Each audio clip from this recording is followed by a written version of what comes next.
Bonjour à tous et bienvenue dans cette nouvelle vidéo. On se retrouve comme d'habitude pour parler films, pour parler séries, pour parler sorties au cinéma comme sur les plateformes de streaming, mais ça normalement vous le savez. Je vous ai annoncé la couleur dans ma précédente vidéo. Le sujet de la semaine, le grand sujet de la semaine, c'est le Barbenheimer, cette sortie conjointe de deux films que tout oppose. Tout d'abord le film Barbie sur lequel je suis revenue dans ma précédente vidéo et le film dont on va parler aujourd'hui, Oppenheimer, qui est cette fois encore un très vaste sujet sur lequel j'ai beaucoup cogité. Je suis contente d'avoir attendu quelques jours parce que, de la même façon que le film Barbie, mais pas du tout pour les mêmes raisons, ce film m'a fait beaucoup réfléchir et je pense qu'on va avoir beaucoup de choses à se dire dans la partie message et profondeur du film, mais ça ce sera en fin de vidéo. N'hésitez pas à utiliser le sommaire d'ailleurs pour vous repérer dans la vidéo et aller directement dans le vif du sujet. Je sais que mes contenus sont longs donc c'est là pour vous aider. Mais en tout cas je suis ravie de vous retrouver pour parler d'Oppenheimer, le nouveau film de Christopher Nolan. Je ne vous en dis pas plus, je vous laisse avec le générique. Servez-vous un grand verre d'eau, un café, la boisson de votre choix et nous on se retrouve juste après.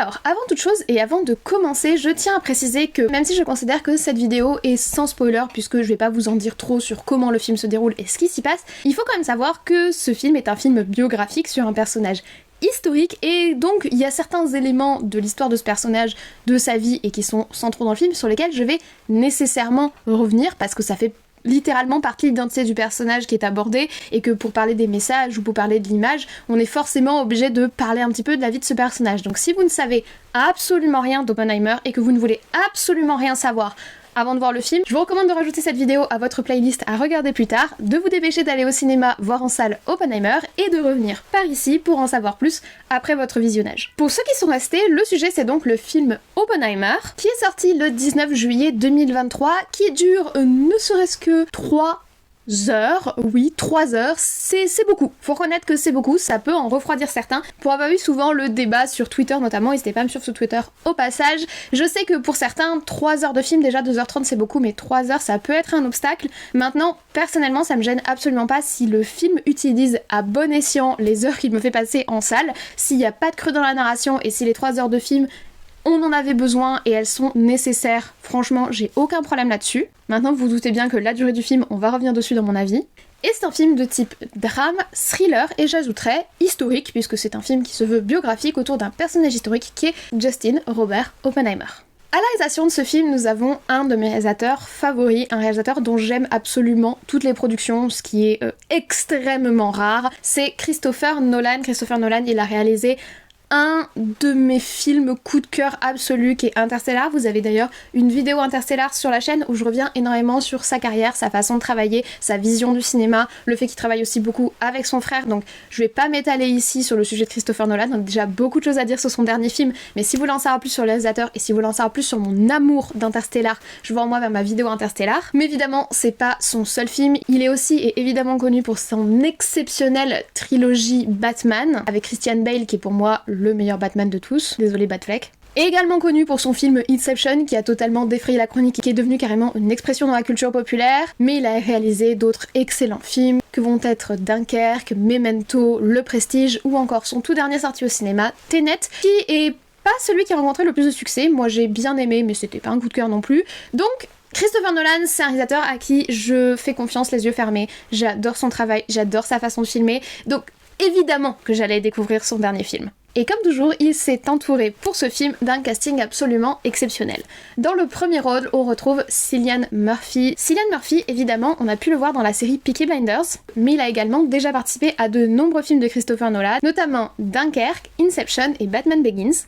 On peut également le voir dans l'excellentissime film de zombies 28 jours plus tard, et plus récemment, on a pu l'apprécier dans le film Sans un bruit 2. Dans ce film, comme dans celui qui nous intéresse aujourd'hui, il partage d'ailleurs l'affiche avec Emily Blunt, qui est une autre des figures marquantes de ce film. Emily Blunt, je l'ai beaucoup appréciée dans le film Edge of Tomorrow, et surtout dans le film Sicario de Villeneuve.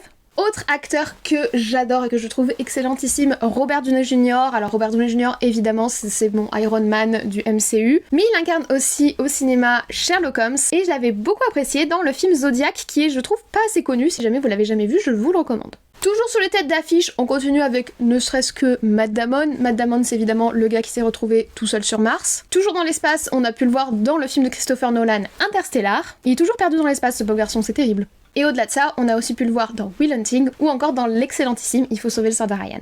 Attention, vous pensez que nous avons terminé? Eh bien non, toujours pas, nous avons également Florence Pugh. Florence Pugh, je l'ai beaucoup appréciée l'année dernière dans le film Don't Worry Darling. Je vous renvoie d'ailleurs vers ma vidéo parce que j'ai l'impression que c'est un film qui est passé un petit peu sous les radars alors que moi je l'ai beaucoup aimé. Elle aussi, comme Robert Downey Jr., elle est dans le MCU puisqu'elle incarne la sœur de Black Widow, et pour le coup, je trouve pas que ce soit un de ses meilleurs rôles, et elle est également dans le film Les filles du Dr March, qui a été réalisé par Greta Gerwig, qui a réalisé le film Barbie. On dirait pas, mais tout est lié. Et pour terminer ce casting de qualité, on a également Jack Cade, je crois que c'est se dit Cade, dont on a déjà parlé sur la chaîne dans le film Scream 2022, ou encore David Dastmalchian, qui a joué dans l'excellentissime film Prisoners, qu'on a également pu voir dans The Dark Knight, dont on va très bientôt parler sur la chaîne, très probablement dans la prochaine vidéo d'ailleurs, pour son très récent film Le Croque-Mitaine, et qui était dans le malheureux Quantum Mania qu'on a pu voir cette année. Je pense qu'il n'y a pas grand chose à dire sur ce casting, hormis qu'il est 4 étoiles et qu'on a vraiment des talents en or massif dans ce casting.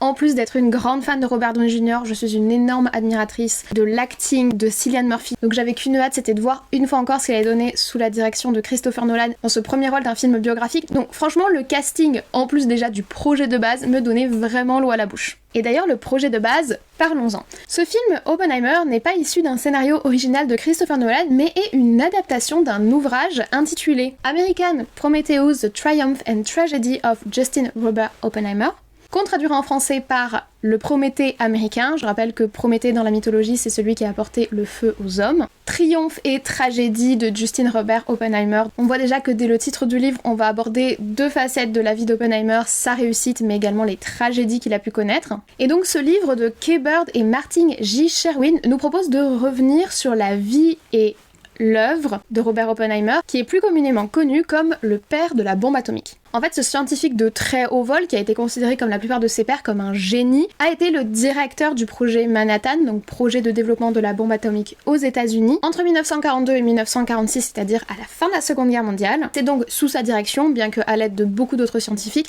qu'ils ont pu développer la première forme de bombe atomique qui a possédé les États-Unis. Je dis bien la première forme parce qu'en fait, des sortes de bombes atomiques, il y en a plusieurs, mais on parle bien ici du premier projet atomique américain. Le livre et le film vont donc nous proposer de suivre son ascension en tant que jeune scientifique, sa réalisation dans le projet Manhattan, mais également le questionnement et la remise en question de son travail après la guerre.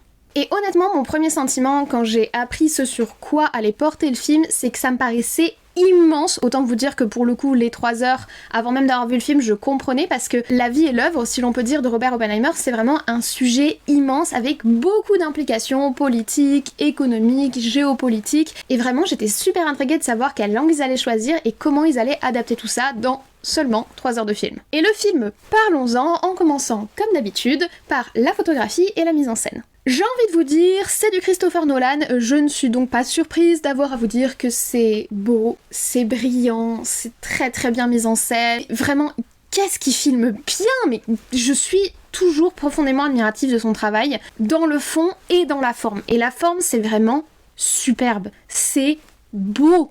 En plus, mais Christopher Nolan exauce mes rêves les plus fous. Vous le savez si vous me suivez sur la chaîne, je suis une réelle adepte du noir et blanc que je trouve vraiment pas assez utilisé à Hollywood et pas assez utilisé dans le cinéma moderne. Et là, il me sert une partie de son film en noir et blanc, en plus un noir et blanc filmé en IMAX. Alors, j'y connais pas grand chose aux technologies IMAX et pas IMAX, mais pour ceux qui s'y connaissent, le film est tourné par une combinaison d'IMAX de 70 mm et de 65 mm, honnêtement, je ne sais pas ce que ça change. Moi, tout ce que je sais, c'est qu'il m'a vendu du noir et blanc en IMAX et que, oui, totalement oui. Tous les plans en noir et blanc sont sublimissimes. C'est principalement Robert Downey Jr. qui est filmé en noir et blanc et qu'est-ce qui met bien en valeur ses acteurs, pas que lui, hein, mais en plus, le noir et blanc, ça rajoute tellement un truc. J'étais, mais bluffée visuellement. C'est magnifique. Et je tiens à préciser dans l'usage du noir et blanc que ça a du sens. Le noir et blanc apporte du sens dans la façon de lire le film, totalement l'inverse de ce qu'on avait pu avoir dans le film Blonde notamment. Vous avez une vidéo sur la chaîne dessus, je l'avais pas du tout apprécié.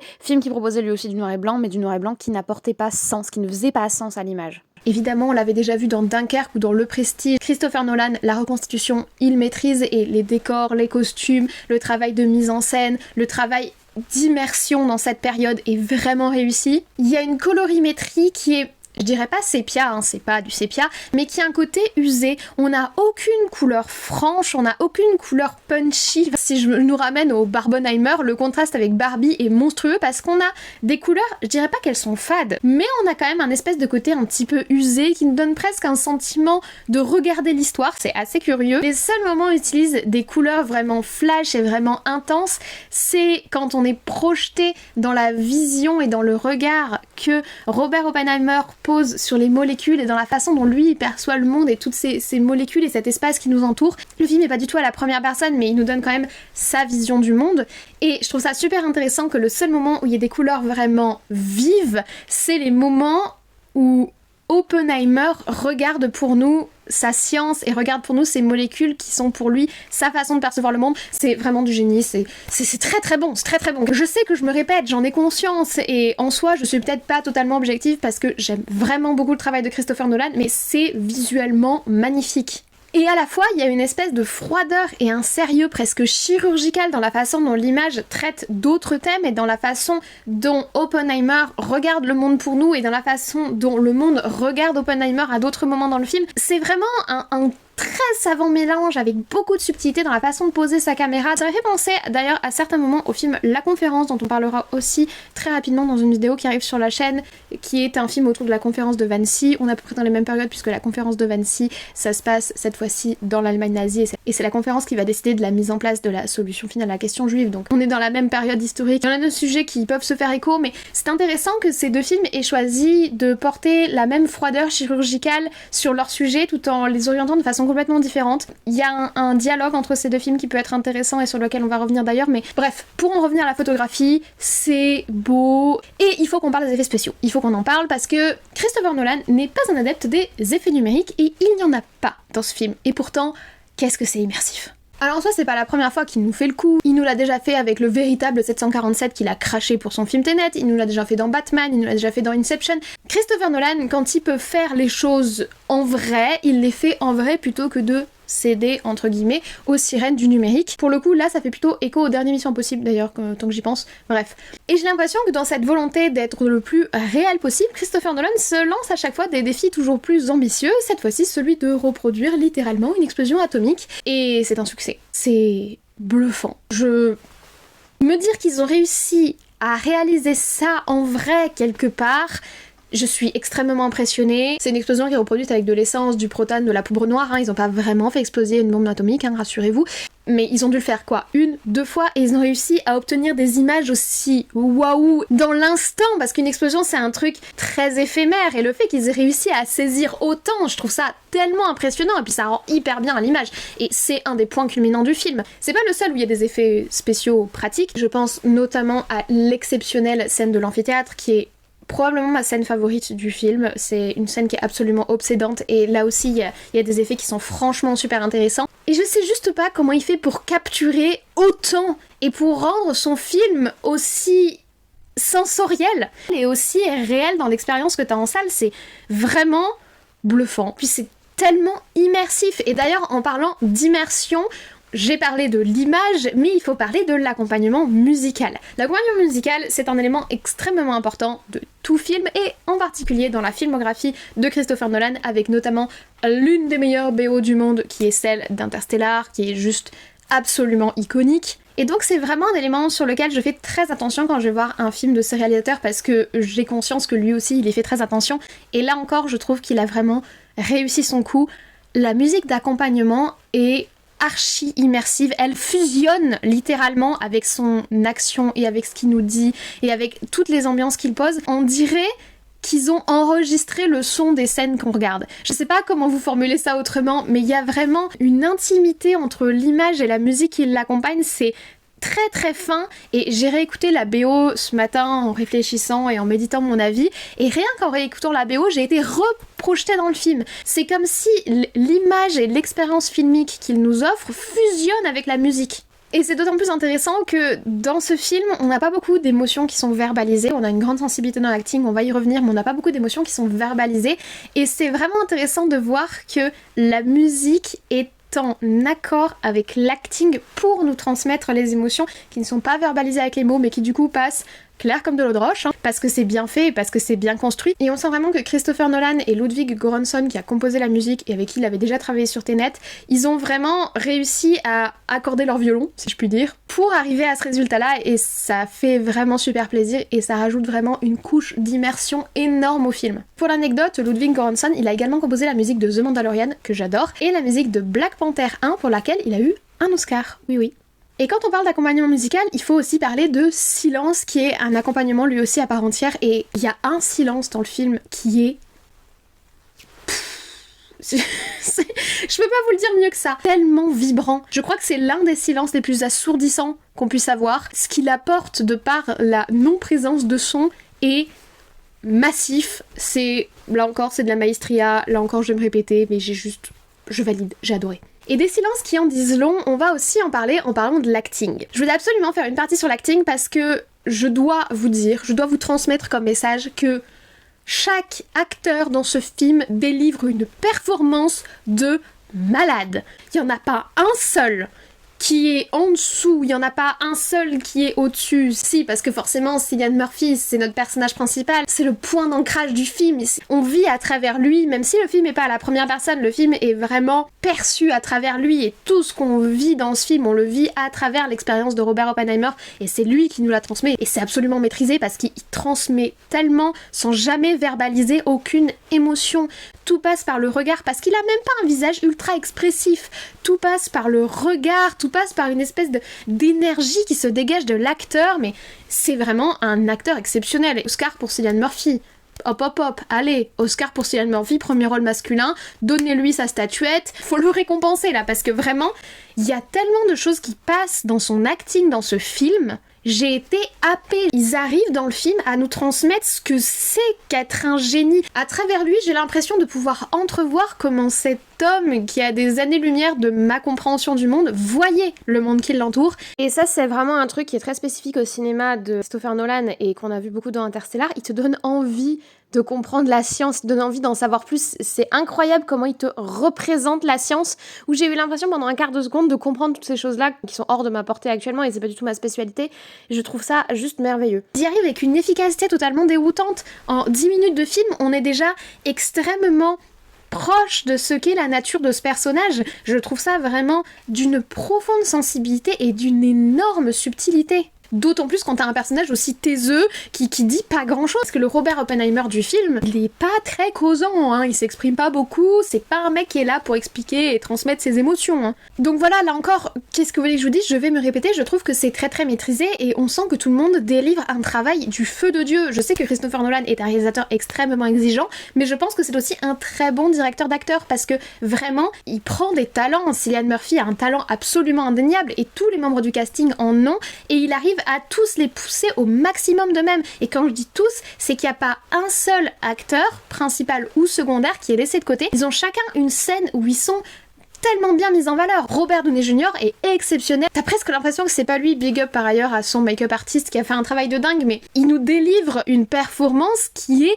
excellente. Emily Blunt, elle nous délivre une performance, elle a une scène à un moment, mais t'es sur le cul, désolé de le dire, voilà, il y a les mots qui sortent. Matt Damon aussi, Florence Pugh aussi, ils sont tous au max de même et ça fait hyper plaisir parce que c'est archi immersif. Donc sur la forme, sur la façon dont c'est réalisé, filmé, mis en scène et dont les acteurs sont dirigés, dont les acteurs délivrent, je valide. Mais une fois qu'on a parlé de la forme, il nous faut parler du fond. Et je vous propose de revenir ensemble sur le scénario, ou plutôt la narration du film.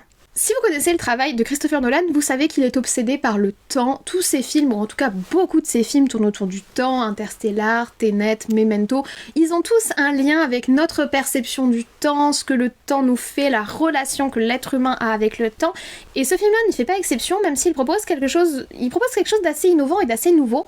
En fait, dans le film, on suit 3 timelines différentes, complètement entremêlées. Le film est absolument pas construit de façon chronologique. Il entremêle de scène en scène 3 timelines totalement différentes. Les timelines en couleur vont être celles qui se centrent sur Robert Oppenheimer et qui sont vues à travers ses yeux. Vraiment les timelines qui sont biographiques pour le coup. L'une va se passer d'environ 1920 à 1950, c'est toute son évolution et toute son ascension en tant que scientifique jusqu'à diriger le projet Manhattan et ensuite la réalisation du projet Manhattan. L'autre se passe bien après, en 1954, 55, 56, je sais plus exactement, lors de son audition durant laquelle ils doivent lui réattribuer son habilitation de sécurité. Et une timeline qui est elle proposée en noir et blanc qui se passe encore après, en 1959-60, lors d'un espèce de procès qui va faire écho à cette fameuse habilitation secret défense qu'il faut valider ou non. Et cette timeline est plus centrée sur Lévi-Strauss, qui est donc incarné par Robert Downey Jr. Mais ce qui est particulièrement intéressant, c'est que la narration, elle entremêle pas juste aléatoirement comme ça les trois timelines pour passer de l'une à l'autre et jouer avec le temps et dérouter le spectateur. Absolument pas. En fait, elle entremêle ces trois périodes de temps pour créer une sorte de nouvelle ligne de temps, qui est la ligne de temps du film, qui est tout d'abord un décompte fatal de 2 heures vers la réalisation du projet d'Oppenheimer, et ensuite une sorte de vide du monde d'après. On a d'un côté 2 heures de crescendo de plus en plus intense pour ensuite passer à un moment d'une sorte de vide abyssal, une sorte de parenthèse temporelle où vont quand même s'entremêler les trois timelines. Je sais pas si vous me suivez, j'espère que vous comprenez ce que je vous dis, et où vont quand même s'entremêler les trois timelines, mais dans une espèce de flottement qui fait suite à l'apothéose de la narration. Et ça, c'est absolument exceptionnel parce qu'en plus, ces deux étapes sont toutes les deux jalonnées de points culminants qui sont absolument insoutenables. Évidemment, le fameux point culminant de la narration dont je vous parle, mais d'autres scènes qui sont, à te scier de tension. La scène de l'amphithéâtre, oui, je reviens dessus parce que j'ai adoré cette scène et que c'est ma scène favorite, elle est mortifère de tension. La scène avec Truman, c'est quelques secondes, minutes dans le film, c'est une scène extrêmement courte sur 3 heures de film et pourtant elle te reste là parce que la tension, elle est gigantesque. C'est vraiment intéressant de voir que dans cette espèce de thriller psychologique, parce qu'en fait c'est un thriller psychologique qui nous propose, on a une construction en 2 temps rythmiques, le crescendo et ensuite le flottement post-aboutissement, que je ne sais toujours pas comment appeler, et à la fois, parallèlement à ça, 3 timelines de temps qui se mélangent et qu'il faut suivre. Je trouve d'ailleurs pas si difficile à suivre que ça parce qu'elles sont vraiment très très bien construites et vraiment très très bien amenées. Je vais encore dire des trucs positifs, voilà, c'est ça, c'est maîtrisé, c'est excellent, c'est très bon, et puis ça te happe, parce qu'il faut parler du rythme. Le rythme du film, il est intenable. C'est vraiment le rythme d'un thriller psychologique envoûtant, obsédant, et pourtant, dans l'absolu, le film est assez long. Le rythme du film est construit à l'échelle de ces 3 heures, donc il y a des scènes dedans qui vont être lentes, parce qu'on y va petit à petit, parce qu'il faut installer cette ambiance, parce qu'il faut installer notre relation avec Robert Oppenheimer. Si on veut vraiment comprendre ce que représentent pour lui les enjeux de fin de film, il faut qu'on vive ces événements, et il faut qu'on vive ces échanges, et il faut qu'on vive ces dialogues qui peuvent être un peu plus lents, du début. Et il faut le dire aussi, c'est un film qui parle beaucoup. Mais attention, c'est pas un film qui parle beaucoup pour ne rien dire. Le film ne tourne absolument pas en rond pour faire écho à ma critique du film Barbie. C'est un film qui est très exigeant, qui te donne les informations que tu as à avoir, et encore pas tout. Et c'est à toi après de construire le puzzle. C'est vraiment sur le schéma d'un thriller psychologique où tu construis le puzzle et tu essaies de résoudre le mystère qui est le personnage qu'on t'a donné à suivre et auquel tu t'identifies, Robert Oppenheimer. C'est lui le sujet du film et c'est lui le mystère que tu essaies de résoudre en collectant des informations, en essayant de comprendre les enjeux, les tenants et les aboutissants et en essayant de comprendre les décisions qu'il prend. Donc on a une narration qui est très exigeante avec de multiples temporalités, un film qui est long, qui a un rythme effréné et qui à la fois prend son temps quand il doit prendre son temps et qui parle beaucoup quand tu dois parler beaucoup, et une vraie profondeur derrière. Donc c'est un film qui est dense en fait, il y a une densité et une masse, le tout porté par un rythme qui ne te permet pas d'en sortir pour prendre ta respiration, qui fait que t'es vraiment emporté dans cette espèce de train qui certes démarre lentement mais qui ensuite va s'emballer et qui t'emmène avec lui et il faut que tu suives. Et c'est en ça que je vais mener ma réflexion vers les messages et les profondeurs du film. Et le premier point que je voudrais aborder avec vous, c'est que c'est un film que j'ai trouvé extrêmement exigeant et extrêmement stimulant intellectuellement. En fait, c'est une sorte de dialogue entre le spectateur et Oppenheimer, tous deux coincés dans un huis clos et un entre-soi politico-scientifique, compressés de tous côtés, donc encore plus oppressés par les enjeux d'abord de la Seconde Guerre mondiale et ensuite de la guerre froide. Donc on a vraiment quelque chose de très très ténu et de très très dense, et au milieu de ça on a un dialogue entre Robert Oppenheimer que l'on rencontre et que l'on découvre dans le film et nous en tant que spectateurs. C'est vraiment un dialogue qu'il faut suivre pour pouvoir rentrer réellement dans l'histoire, rentrer réellement dans le personnage et rentrer réellement dans la réflexion qu'on nous propose.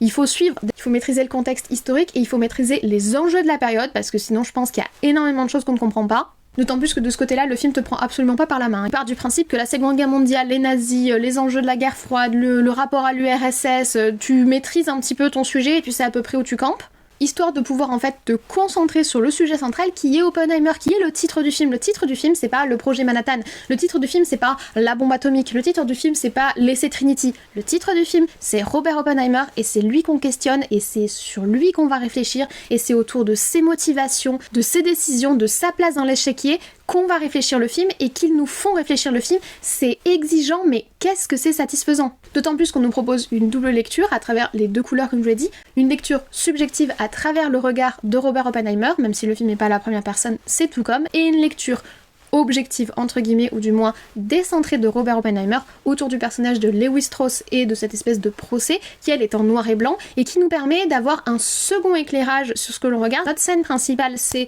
nous et Robert Oppenheimer en train de vivre des trucs, et il y a une sorte de second éclairage qui vient derrière pour nous nourrir d'informations et nous nourrir de réflexions, et ce tout le long du film, du fait de cet entremêlement chronologique. Et ça participe aussi au fait que t'es happé par le film parce que t'es très concentré. Moi j'ai été super concentrée pendant tout le film pour à la fois capter tout ce que les acteurs et tout ce que la mise en scène et tout ce que la filmo et la photographie de Christopher Nolan m'apportent, mais aussi capter toutes les informations, toutes les nuances, toutes les données qu'on nous apporte durant tout le film. On est presque bombardé d'informations. Quand je vous dis que c'est exigeant, c'est que vraiment le film, il faut que tu suives, il faut que tu sois là, il faut que tu sois présent, mais si t'es présent, t'es emporté et ça va à 200 à l'heure, même quand c'est lent. Donc ça c'est le premier point que je voulais aborder, et ce premier point fait écho au second point qui est que malgré tout ce que je vous dis, on est sur un film qui est absolument pas démonstratif. Entre le personnage de Robert Oppenheimer qui est très taiseux et qui transmet uniquement par le regard de Cillian Murphy et par la façon dont la caméra le regarde et la façon dont regarde les événements. La subtilité des sous-textes, des sous-messages qu'il faut lire dans certains dialogues, qu'il faut lire dans certains regards. Le personnage de Matt Damon par exemple est super intéressant de ce côté-là parce que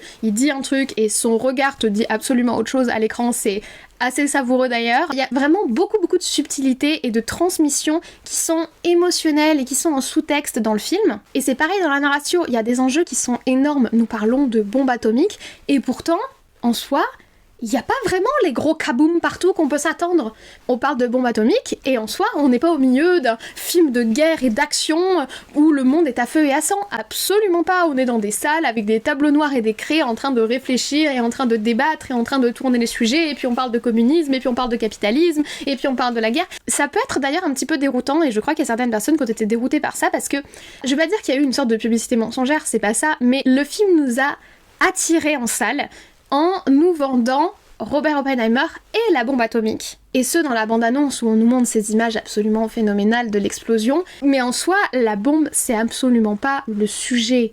La bombe, c'est un des éléments de l'échiquier que le film nous montre. Et j'ai vu des gens sur les réseaux sociaux reprocher qu'on voit pas certains éléments à l'image, si je peux dire ça comme ça, mais parce que c'est pas le sujet. D'ailleurs, je trouve ça super intéressant que le film vienne nous questionner, nous, dans nos attentes un petit peu voyeuristes. Parce que même moi, à un moment, je me suis dit kaboum kaboum, tu vois, genre la bombe. Et en fait, le film a pas besoin de la bombe pour être intéressant dans l'absolu. Il a pas besoin que ça explose partout et que le monde soit en feu pour savoir que le monde est en feu. Je sais pas comment vous dire ça. Il a pas besoin de nous le montrer littéralement. Et il est venu me questionner dans mon propre voyeurisme et mes propres attentes sur le film. Cette espèce d'attrait macabre bizarre qu'on va voir qui fait que les gens ralentissent sur l'autoroute quand il y a un accident de l'autre côté. Vous voyez ce genre de truc. Le film vient nous questionner nous sur ça, et pas que nous d'ailleurs, puisqu'il questionne aussi tous les personnages dans le film autour de cette espèce de fascination. Et je trouve d'ailleurs que pour le coup, la scène point culminant, la réaction du personnage de Cillian Murphy, elle est absolument stupéfiante et fascinante. Parce qu'on est dans l'aboutissement du projet, on est dans l'aboutissement, on y est, on est là, et ce que le personnage nous montre, c'est absolument pas ça. Rien que dans son regard et dans ses réactions, tu te sors toi-même de ta couche de lecture, kaboum kaboum, et tu montes à un cran au-dessus en voyant les enjeux au-dessus et en voyant ce que ça représente symboliquement plus que juste la réalisation concrète. Et c'est accompagné par la façon dont c'est mis en scène qui est, je vous l'ai dit, pépite, mais rien que ça c'est super intéressant et c'est archi subtil. Mais effectivement, n'allez pas voir le film pour voir des explosions et du feu. C'est pas un film d'explosion et de feu, et c'est beaucoup plus que ça, et c'est mieux que ça, j'ai envie de dire. Et je me suis rendu compte en travaillant en post-prod et en choisissant les différentes affiches qu'au final, c'est les affiches qui centrent sur le personnage de Cillian Murphy pensant à sa bombe qui sont les plus honnêtes par rapport à la thématique du film quand on les regarde toutes. Et malheureusement, les cinémas ont plutôt mis en avant les affiches qui sont très sensationnalistes, alors que pour le coup, le film a rien de sensationnaliste et bien au-delà de ça. Donc je vous ai dit, c'est un film très exigeant, c'est un film qui va questionner un petit peu la fascination parfois malsaine et l'aspect voyeurisme autour du sujet qui est la bombe, mais encore au-delà de ça, il y a une couche de lecture et qui est celle que j'ai trouvée la plus intéressante, je trouve, c'est que le film questionne frontalement ou quasi frontalement la culpabilité et la morale par rapport à ce qu'il nous montre. Que ce soit la culpabilité et la morale individuelle ou collective, les deux sont clairement sur la table et les deux sont vraiment frontalement questionnés par le film et j'ai trouvé ça super intéressant, j'ai trouvé que c'était une réflexion vraiment archi pertinente et une orientation archi pertinente à donner un film autour du personnage de Robert Oppenheimer et à apporter autour de la question de la bombe atomique. Parce qu'en soi, c'est un questionnement qu'on a beaucoup eu sur l'Allemagne nazie notamment, coucou Hannah Arendt d'ailleurs, et je trouve que ce que le film propose, c'est-à-dire d'élargir ce regard et cette réflexion sur le sentiment de culpabilité aux USA, donc autour du personnage d'Oppenheimer, mais plus largement, il n'y a pas que lui qui est questionné autour de ce sujet dans le film. C'est pour ça aussi qu'on n'a pas que la temporalité d'Oppenheimer, mais on en a une autre qui nous propose de décentrer le sujet, et heureusement d'ailleurs. Je vais être honnête avec vous, je m'attendais pas à voir une réflexion aussi poussée dans le film, et j'ai trouvé ça vraiment super enrichissant. Je crois que j'ai préféré la dernière heure du film aux deux premières, même si en soi tout est absolument excellent. Je trouve vraiment qu'à partir de la scène de l'amphi, la fameuse scène de l'amphithéâtre dont je vous parle tout le temps, à partir de la scène de l'amphi, je trouve que le film prend une valeur supplémentaire, il monte encore à un level au-dessus. Au bout de 2 heures, on est complètement maintenu dans le film, on est complètement coincé dans la narration et c'est vraiment le moment idéal pour nous faire réfléchir autour de cette thématique et subtilement orienter la réflexion autour de la culpabilité, autour de la collectivité, autour du rôle de chacun, autour de la guerre, de ce que la guerre fait faire, de ce que la guerre nécessite, des mécanismes de fonctionnement de cette espèce d'hystérie collective qu'il y a en période de guerre et d'ailleurs ça questionne aussi notre actualité et vraiment un apport intelligent en questionnement qu'on peut avoir dans notre actualité. La scène de Truman, elle est incroyable, je vous l'ai dit, elle dure quelques minutes, elle est incroyable, elle apporte tellement à la narration. Absence de certaines scènes que certains reprochent, qui va totalement dans ce sens-là, parce que le sujet c'est pas la souffrance. Le sujet c'est pas les conséquences concrètes, c'est les conséquences morales. Ça c'est... Je vais pas dire encore plus fort parce que les deux sont extrêmement importantes, mais que le film fasse le choix de s'orienter vers un seul sujet pour dire c'est de ça dont je veux parler. Je veux pas être voyeuriste. C'est trop facile d'aller vers les victimes. Moi, ce que je veux questionner dans mon film, c'est les coupables, c'est la culpabilité. C'est archi pertinent et archi intelligent. Et ça, cette partie-là, cette heure de film final, c'est ce qui fait que j'ai envie de retourner en salle voir le film parce que j'ai envie de creuser encore plus. J'ai envie de réfléchir encore plus et de voir si j'ai pas raté des choses parce que mon cerveau il est tellement en ébullition pendant le film et il l'est encore aujourd'hui que j'ai l'impression qu'il y a plein d'éléments sur lesquels j'ai pas eu le temps de réfléchir et j'ai pas eu le temps de les saisir parce que j'étais trop dans le truc en fait. Et donc voilà. Je ne sais pas comment finir cet argumentaire à part de vous dire que c'était très intelligent et qu'on va passer au bilan. Et pour le bilan, je tombe la veste. Oui, j'ai chaud. Concernant le bilan du film, c'était magistral. C'était excellent du début à la fin. Tout est maîtrisé, tout est là. Que voulez-vous que je vous dise ? Que voulez-vous que je vous dise ? Durant toute la vidéo, je vous ai dit que c'est excellent, l'image est magnifique, la mise en scène est sublime, la colorimétrie est hyper intéressante, le noir et blanc, messieurs, dames, l'acting est exceptionnel, la musique est géniale, l'absence d'effets spéciaux et la réalisation tout soi-même machin bidule, juste pépite. La narration est archi maîtrisée, le thème du temps est décliné une nouvelle fois, d'une nouvelle façon par Christopher Nolan.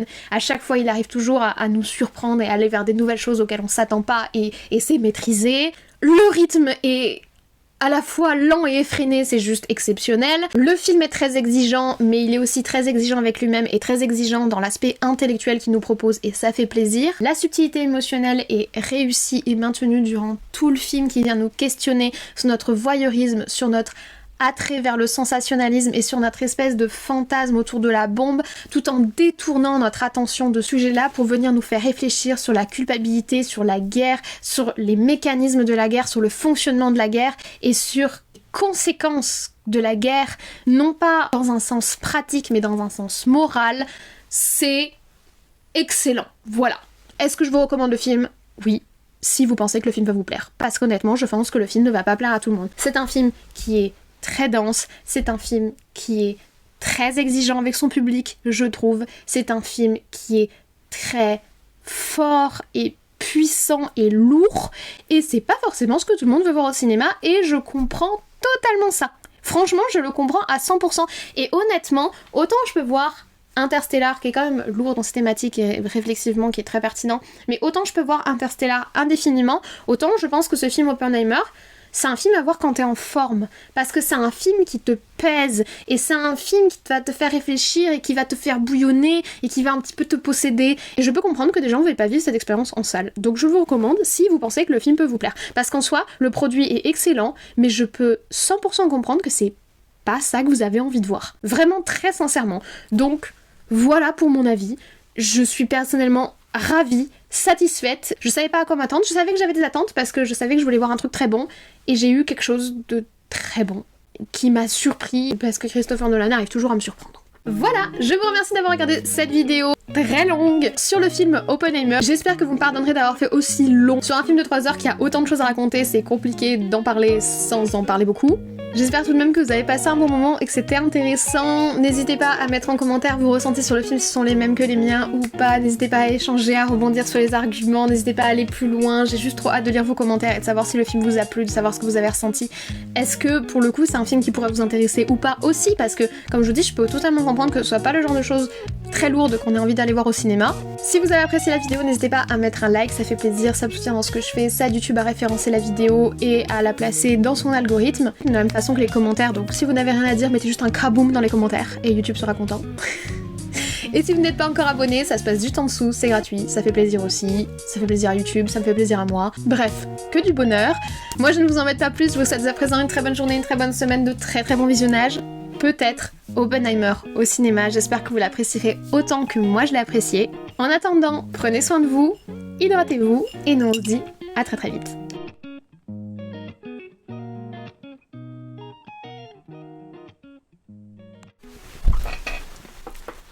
J'ai des bretelles et j'ai une chemise trop grande pour moi qui est issue d'un autre cosplay. Ça c'est une cravate qui est issue d'un uniforme japonais que j'ai acheté au Japon, mais on fait ce qu'on peut avec ce qu'on a. Et après c'est une petite veste que j'avais chinée vintage, la chemise aussi elle est vintage d'ailleurs, et le chapeau que j'avais utilisé pour Indiana Jones que j'ai custom avec un autre type de ruban pour faire un petit peu plus Oppenheimer, you know. D'ailleurs il porte son chapeau un peu plus droit, mais j'ai peur que ça fasse trop Walker Texas Ranger style. Je préfère comme ça. Oh, ça colle mes cheveux. J'aime pas quand ça colle mes cheveux. Bonjour au fait. Luminosité, eh ben on est pas mal du tout, je trouve. Oula, oula, oula, qu'est-ce que j'ai touché? Qu'est-ce qu'on en pense de cette luminosité? On est pas mal. Petite lumière un petit peu réchauffante d'ambiance, mais pas trop. Le mieux du pire, le mieux, c'est qu'il fait même pas très chaud. On est vraiment bien aujourd'hui, c'est cool. J'enlève la veste, vu que j'ai mis des bretelles, autant montrer les accessoires, mais pour le moment ça va, donc je pense que je vais commencer avec. Parce qu'en fait je suis pas sûre d'aimer l'effet sans la veste. Quoique, je trouve qu'avec la veste ça fait encore plus Oppenheimer, qu'il faut que je... Enfin en fait elle est beaucoup trop grande pour moi, du coup je préfère cacher les dégâts. Hop. Mais je pense quand même que je vais avoir chaud, même si... il fait pas canicule des enfers today, je pense quand même que je vais avoir chaud. Ceux qui me suivent sur Instagram savent que j'ai essayé de faire un petit effet qui a pas trop bien marché, mais qui donne quand même un petit... Bref, je sais pas pourquoi je blablate autant. Mes ongles sont roses à cause de Barbie et je veux voir si je couvre en kaki ça se voit moins. Ça disparaît sous le kaki, messieurs, dames. Regardez, c'est parfait. Allez, on fait ça et on est parti. Du coup, je fais ça avec... la caméra allumée, ça n'a aucun sens. J'ai mis un petit peu plus d'1 minute à couvrir la misère. C'est quand même un peu plus Oppenheimer. On est d'accord. Faut que ça sèche, mais je peux parler tout en séchant. Donc on est parti. Allons-y, let's go, c'est parti les amis. Nous avons du vernis kaki. J'ai hésité entre le marron et le kaki, mais je me suis dit, le marron, ça va pas bien couvrir le rose. Le kaki, c'est vraiment une couleur inverse, donc ça va bien cacher. J'ai eu raison, viva la colorimétrie. On est parti. Hey! Mais juste... Et qui sont surtout... Je sais pas comment il fait pour... Mais juste... Voilà. Donc on a vraiment quelque chose de très... Donc j'ai vu des gens sur les réseaux sociaux reprocher qu'on ne voit pas... certaines choses, certains événements que ça... Bon, je pense que la vidéo va être très longue parce que c'est un très long rush, mais j'ai pas trop cherché mes mots et j'ai pas trop arrêté de parler, j'ai pas trop fait de pause pour réfléchir, donc je crois que c'est un très long monologue. Si j'arrive à vous coter la vidéo, mais j'avais tellement de choses à dire, ça a tellement bouillonné là-dedans. D'ailleurs, en parlant de bouillonner, j'ai chaud quand même. Mes cheveux ils sont tout collés, j'aime pas quand ça fait ça. Mais je suis ravie de vous avoir parlé de ce film. Je vais m'atteler au montage parce qu'à mon avis, il y a du boulot. J'espère que vous avez apprécié mon petit costume de Robert Oppenheimer, qui est absolument pas un costume de Robert Oppenheimer, mais au moins je suis dans le thème de la période. Voilà. Du coup, moi je vous embête pas plus pour pas rallonger le rush. Je vous souhaite une très bonne journée. Merci d'avoir regardé ces scènes punch génériques. Ciao.